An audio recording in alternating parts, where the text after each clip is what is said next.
Today we're going under the layout, and that's happening right now.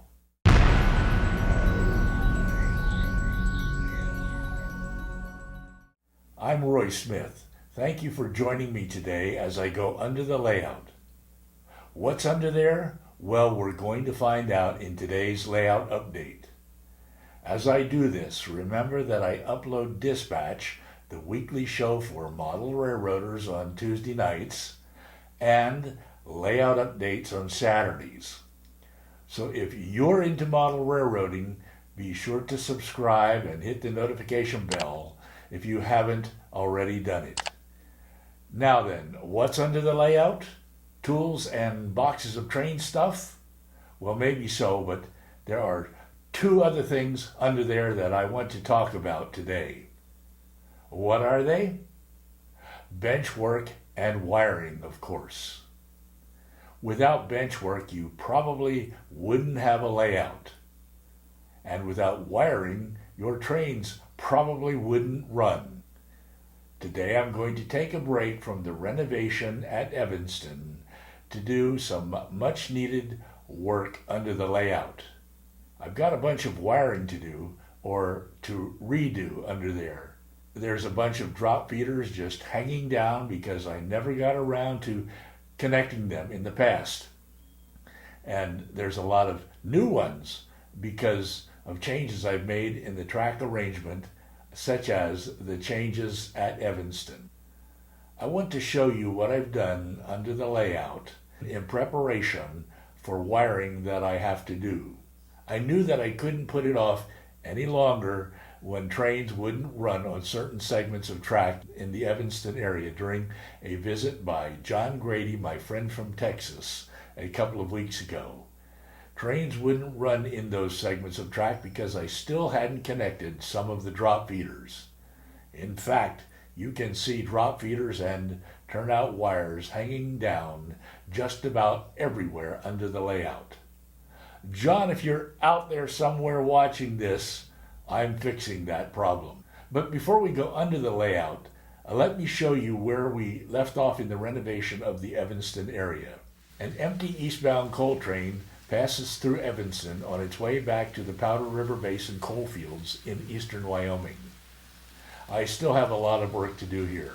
I'll come back to it when I finish doing the important wiring work under the layout.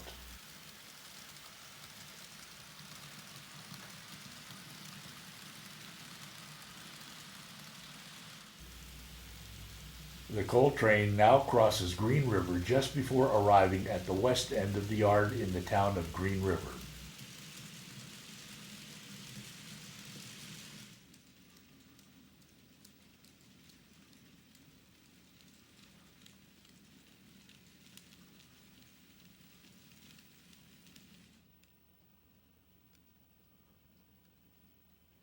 Here it stops for a crew change.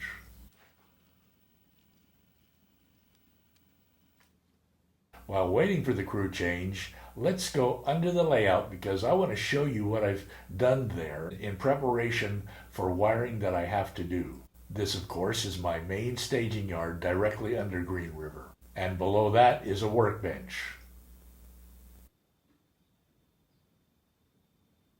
Until yesterday, the workbench was poorly lit.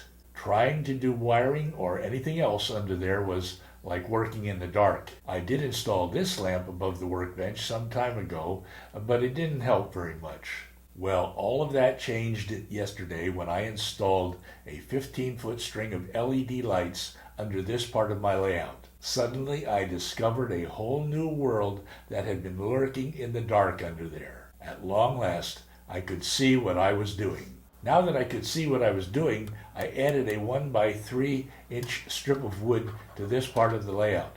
In a moment, I will show you why I added this strip of wood. As you can see, I varnished the strip of wood before adding it to the benchwork. I like to varnish my benchwork for two reasons.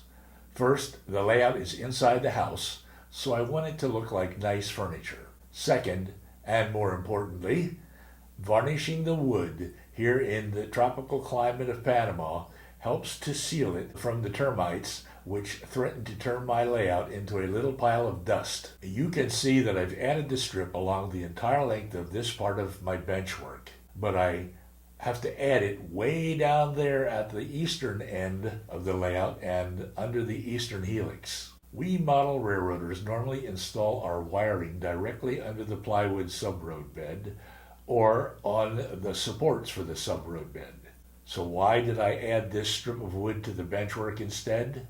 To explain why, let me first mention that the lower level of my layout where the staging yard is located is 48 inches above floor level. I made it as high as I could so that it would be easier to do the wiring under it. But even though it is 48 inches high, doing the wiring under there still isn't very much fun.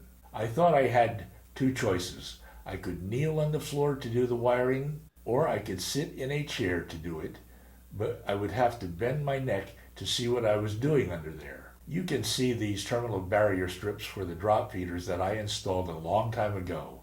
They are located far back under the benchwork, and I had to duck my head under the benchwork to connect the drop feeders to them.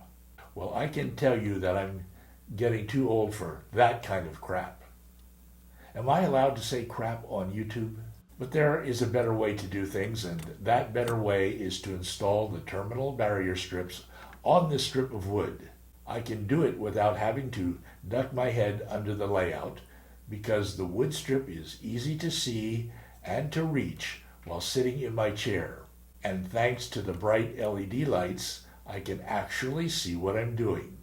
I also want to attach my NCE switch cats and other electrical components to the wood strip. By the way, visitors can't see the strip of wood when standing alongside the layout as they normally do. And with the new crew now aboard, that eastbound coal train continues it on its way.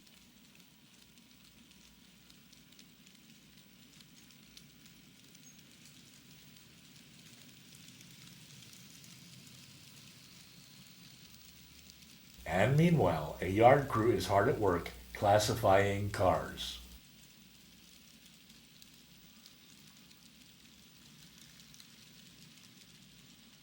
Well, there you have it. I have begun to prepare for some wiring work that I have to do.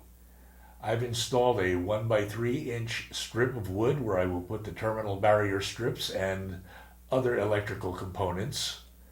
And I've installed LED lighting so that I can see what I'm doing. In upcoming episodes, I will continue to work on the wiring before returning to the renovation at Evanston. I hope you will join me as I do this. Be sure to subscribe and hit the notification bell if you haven't done it yet, so that you don't miss any of the upcoming episodes. I'm Roy Smith. Until next time, happy railroading.